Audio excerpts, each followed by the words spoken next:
জানো তো আজকের এই কেকটা কার জন্য ছিল? হ্যাঁ, এই কেকটা ছিল একটা ডগের জন্য। হ্যাঁ, প্রথমে ছবিটা দেখে তোমরা বুঝেই গেছো হয়তো। আমি তো শুনে খুব অবাকই হয়েছিলাম প্রথমবার, কারণ এই যে কেকের অর্ডারটা দিয়েছে সে কিন্তু আগের বছরও সেম ডেটে ওর ডগের জন্য একটা কেক অর্ডার করেছিল। তো নেক্সট এই বছরও দেখি আবার অর্ডার করেছে।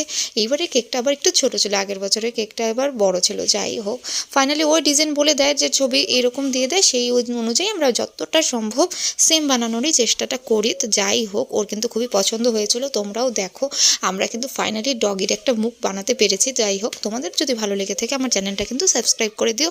টাটা, আজকের মতন এই পর্যন্তই। তো দেখো লাস্ট অব দি ভিডিওটা অবশ্যই দেখবে কিন্তু। আর হ্যাঁ, তোমরা কেউ কমেন্ট করো না, কেন করো না বলো তো? একটা ছোটো কমেন্ট করলে তোমাদের এমন কী অসুবিধা হয়? হ্যাঁ, তো যাই হোক, একটা কমেন্ট কিন্তু বানতে হয় ভাই।